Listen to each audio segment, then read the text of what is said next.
Mr Deputy Speaker, this is a government whose central argument rests on the spurious claim that the economic crisis was national and all Labour's fault up until 210, and then magically internationalised only after they came to power. And with every passing day, the extent of that basic deception and the false conclusions drawn from it are exposed. We were told the pain would be worth it because the Chancellor would have the debt and the deficit under control by 2015. Now it's 2017-18, and according to PricewaterhouseCoopers, the current debt overshoot is likely to be £8 billion higher than predicted just 3 months ago. This was tomorrow's budget for a tomorrow that never comes. Almost everything of any value is put off until 2015 or beyond. And with a Chancellor whose forecasts have proved worthless so far, just what kind of certainty does that provide?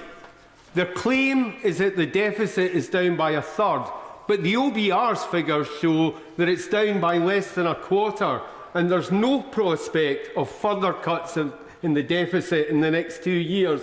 All the pain will simply be to stand still. Why not? Just on that point, does he think the answer, therefore, is to borrow more money? I think the answer can be to borrow some money for investment, but not to squander it on rising unemployment and wasteful expenditure, which is what the Chancellor is doing. So all the pain simply to stand still. And the OBR is also pointing out that the public debt in 2015, rather than be the £37 billion the Chancellor originally promised, will actually be a staggering £108.4 billion. Just when are this lot going to learn that they have lost all right to lecture anybody on debt? I welcome the cut in the duty on beer, although, as his VAT rise actually added 5 pence to a pint of beer, and the likely benefit of this measure will be offset, as one of my honourable friends pointed out earlier, by the loss of jobs and sales in the whisky industry. It's not quite the achievement that some people might think. And I'm also pleased that he's finally offered some certainty by scrapping, rather than postponing for the umpteenth time, the planned rise in petrol. And the £3 billion lift in capital spending is welcome, but we need it now, not in 2015. His own fiscal rules allow him to borrow to invest. Why doesn't he do it? We can all, I think, welcome the cut in national insurance for small employers. It's probably the one really growth-stimulating measure in this budget. Perhaps not that surprising that it was our idea. The Chancellor has once again promised a cut in corporation tax in 2015, just like the now forgotten AAA rating used to be. Stimulating inward investment by cuts to corporation tax is a government mantra, but it isn't working. Foreign direct investment inflows to the UK fell between 2010 and 11 and are now about a third of what they were before the crash. Meanwhile, our total investment rate is 15% of GDP, the lowest in the G7, and our current account deficit is now at its highest since the 1980s. And we are stifling opportunities for investment.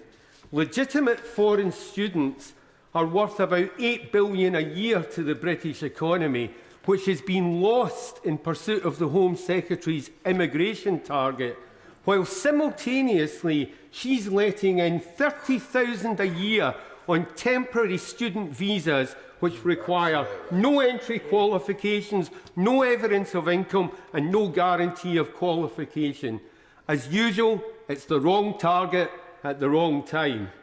Similarly, the lack of Chinese tourists means that the very people we need to attract and encourage to trade with us are now 4 times more likely to take their spending to France than to the UK.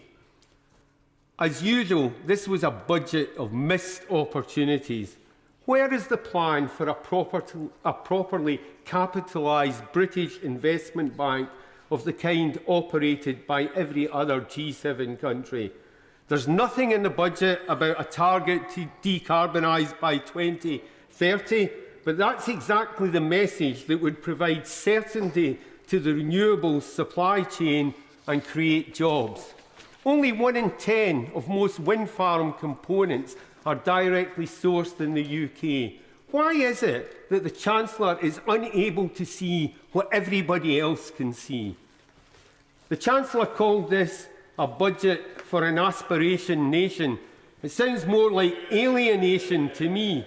He's presiding over what Professor Arnold Bloomberg calls a zombie economy, where rising inflation and no growth eats away at savings and strangles enterprise and innovation and deprives small businesses of the capital and opportunities they need to grow.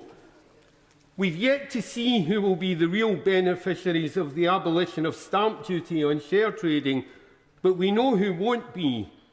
Alienation because the vast majority of our people are into their third year of pay cuts and falling living standards, and the only ones who are doing okay are those millionaires who are in line for a tax cut.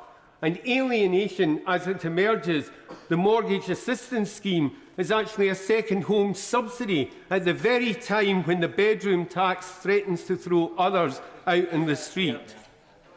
I'd invite this Chancellor to try listening to real people like I do. 50% of those I surveyed in Selly Oak said that creating jobs and the conditions for jobs should be his top priority.